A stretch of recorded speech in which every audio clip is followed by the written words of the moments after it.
दोस्तों, क्या आपने कभी सोचा है कि हमारी धरती पर कितनी ऐसी सभ्यताएं रही होंगी जिनके रहस्य आज भी अनसुलझे हैं। कभी कोई शहर हजारों साल पहले बसा और अचानक गायब हो गया। कहीं ऐसी मूर्तियां मिली जिनका राज आज तक कोई नहीं समझ पाया। तो चलिए आज हम आपको ले चलते हैं समय की यात्रा पर, जहां हम जानेंगे उन अनोखी सभ्यताओं के बारे में जिन्होंने इतिहास तो रचा, लेकिन खुद रहस्य बनकर इतिहास में गुम हो गई। Indus valley civilisation. आज से हजारों साल पहले, जब ना तो मिस्र के पिरामिड बने थे, ना ही यूनान के देवता जन्मे थे, तब हमारी धरती पर एक ऐसी सभ्यता चमक रही थी जो इतनी उन्नत थी कि आज भी वैज्ञानिक उनके रहस्यों को समझ नहीं पाए हैं। यह दुनिया की सबसे रहस्यमयी और सबसे संगठित सभ्यता थी। इस सभ्यता ने आज से 5,500 साल पहले ऐसे शहर बसाए जहां सड़कें चौड़ी थी, सही सही नालियां थी और घर ईंटों से बने थे। लोगों के पास साफ पानी और स्नान की सुविधा भी थी। ये सब उस दौर में हो रहा था जब बाकी दुनिया अभी छोटे छोटे गांवों में भटक रही थी। इस सभ्यता के लोग मेसोपोटामिया तक व्यापार करते थे। यहाँ के लोग कपास के कपड़े पहनते थे और शतरंज जैसे खेल भी खेलते थे। उनकी लिपि आज तक कोई नहीं पढ़ पाया। यानी वे हमें कुछ कहना चाहते थे, लेकिन उनकी भाषा आज भी एक रहस्य है। लेकिन इतनी शानदार सभ्यता अचानक कैसे गायब हो गई? क्या कोई प्राकृतिक आपदा आई थी? क्या नदियाँ बदल गई थी? या फिर कोई ऐसा रहस्य है जो आज तक इतिहास के पन्नों में दफन है? डेंस के जंगलों के बीच आसमान को चीरते हुए खड़े पिरामिड, एक ऐसी जगह जहां कभी एक सभ्यता ने गणित, खगोल शास्त्र और वास्तुकला में वो कर दिखाया जो आज भी इंसानों को हैरान कर देता है। पर अचानक वे लोग गायब हो गए। पीछे रह गए खंडर, पिरामिड और रहस्यमयी प्रतीक। हम बात कर रहे हैं उस सभ्यता की जिसे दुनिया माया सिविलाइजेशन के नाम से जानती है। माया सभ्यता करीब 2000 साल पहले आज के मेक्सिको, ग्वाटेमाला और होंडुरास के जंगलों में फली फूली थी। पर आश्चर्य की बात यह है कि उन्होंने बिना किसी आधुनिक तकनीक के ऐसी इमारतें बनाई थी जो आज भी खड़ी हैं। उनकी कैलेंडर प्रणाली भी इतनी सटीक थी कि नासा के वैज्ञानिक भी हैरान रह गए।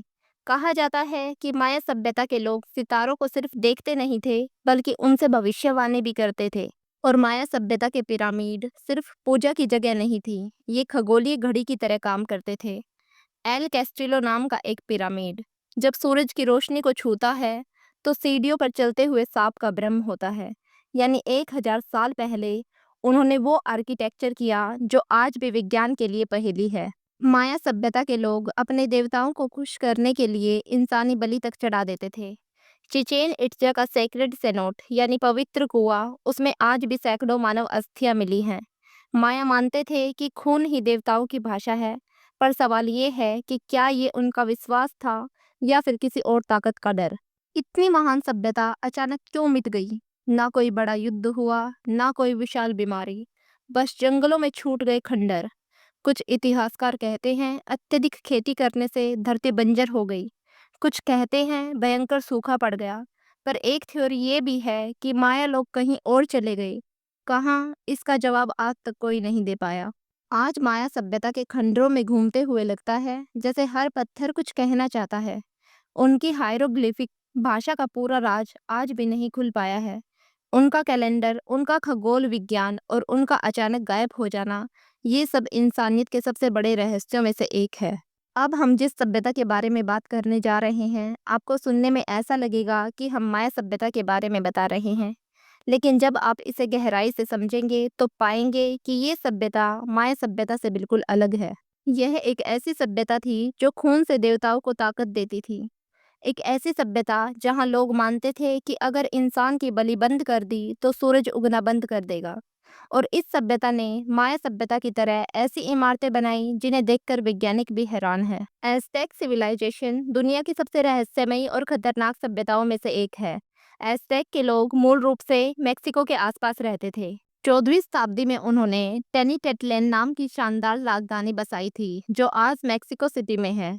कहा जाता है कि जब स्पेनिश कैनक्विस्टाडोर्स पहली बार इस शहर में पहुंचे तो उन्होंने इसे Venice of the new world कहा, क्योंकि यहाँ झील पर तैरते हुए बाग, पुल और नहरें थी। एज़टेक के लोग मानते थे कि उनका संसार देवताओं की इच्छा से चल रहा है, लेकिन ट्विस्ट ये था कि देवताओं को ताकत मिलती थी मानव बलि से। यहाँ मंदिर की सीढ़ियों पर लाखों लोगों की बलि दी जाती थी। उनके दिल निकालकर देवताओं को चढ़ाए जाते थे। वो मानते थे कि अगर ये बलि देना बंद हो गई तो सूरज फिर कभी नहीं उगेगा। आज भी उनके मंदिरों की दीवारों पर खून के धब्बों के निशान मिले हैं। एज़टेक लोग गणित, खगोल विज्ञान में बेहद आगे थे। उनका कैलेंडर भी बेहद सटीक था। उन्होंने फ्लोटिंग गार्डन्स बनाए, जहां मिट्टी और लकड़ी से आर्टिफिशियल आइलैंड बनाकर खेती की जाती थी। 1519 में स्पेनिश योद्धा हर्नैन कॉर्टेस मैक्सिको पहुंचा। उसके पास तोपें, घोड़े और आधुनिक हथियार थे, जो एज़टेक्स ने पहले कभी नहीं देखे थे। साथ ही यूरोपियन बीमारियां जैसे स्मॉल पॉक्स ने लाखों एज़टेक्स को मार दिया था। 1521 तक महान एज़टेक एम्पायर ढह गया था और रहस्यमय सभ्यता इतिहास के पन्नों में दबकर रह गई। रापा नुई सिविलाइजेशन। दुनिया में कुछ जगह ऐसी हैं जहां इंसानी इतिहास ने रहस्यों की ऐसी दीवार खड़ी कर दी थी जिसे आज तक कोई नहीं समझ पाया। एक ऐसी ही जगह है रापा नुई, जिसे हम ईस्टर आइलैंड के नाम से जानते हैं। रापा नुई प्रशांत महासागर के बीचों बीच स्थित एक छोटा सा आइलैंड है। लगभग 1600 किलोमीटर लंबा और 24 किलोमीटर चौड़ा, यह दुनिया का सबसे अलग और आइसोलेटेड आबादी वाले क्षेत्रों में से एक है।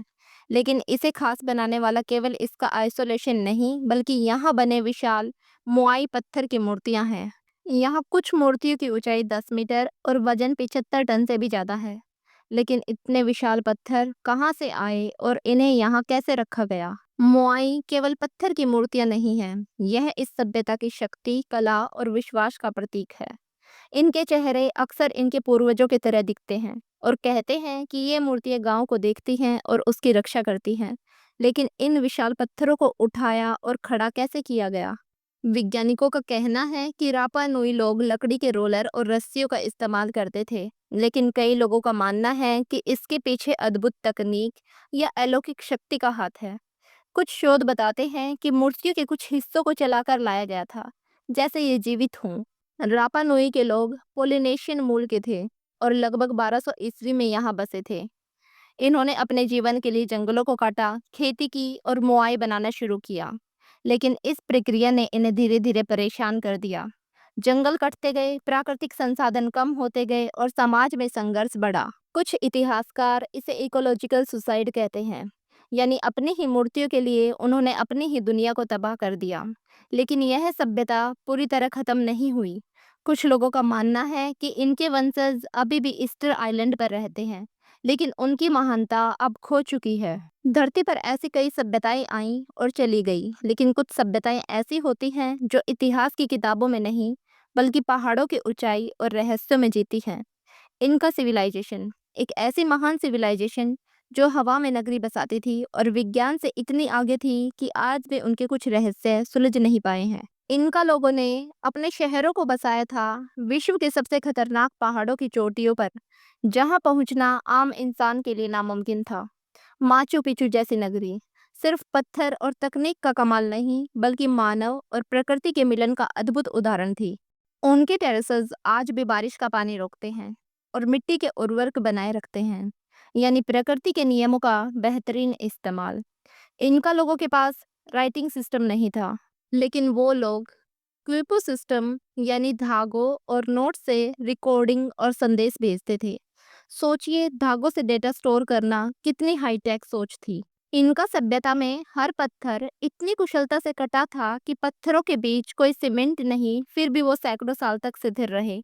उनके पास एडवांस वाटर मैनेजमेंट सिस्टम था, जिससे पहाड़ों की नदी और बारिश का पानी पूरे शहर में बटा था। आज भी वैज्ञानिक हैरान हैं कि बिना किसी मॉडर्न टूल्स के ये लोग इतने परफेक्ट कंस्ट्रक्शन कैसे कर पाए। लेकिन इनका सिविलाइजेशन का सबसे बड़ा रहस्य है उनका अचानक गायब होना। जब स्पेनिश कॉन्क्विस्टेडर्स आए तो इनका लोगों का साम्राज्य इतना विशाल था कि उसे पूरी तरह नष्ट करना आसान नहीं था। तो क्या कोई डिजीज या फिर कोई अज्ञात शक्ति उनके अंत की वजह बनी? कुछ शोध बताते हैं कि इनका लोग एस्ट्रोनॉमी में भी माहिर थे। उनकी ऑब्जर्वेटरीज और सोलर कैलेंडर आज भी वैज्ञानिकों के लिए रहस्य बने हुए हैं। कहाँ से आई थी इतनी एडवांस टेक्नोलॉजी जब उनके पास किताबें भी नहीं थी? इनका सिविलाइजेशन हमें सिर्फ इतिहास नहीं, बल्कि संभव और असंभव के बीच की सीमा दिखाती है। शहर जो हवा में तैरते हैं, धागों में डेटा स्टोर होता है और पत्थर बिना सीमेंट के सैकड़ों साल टिके रहते हैं। यह सभ्यता हमें याद दिलाती है कि इंसानी कल्पना की कोई सीमा नहीं होती।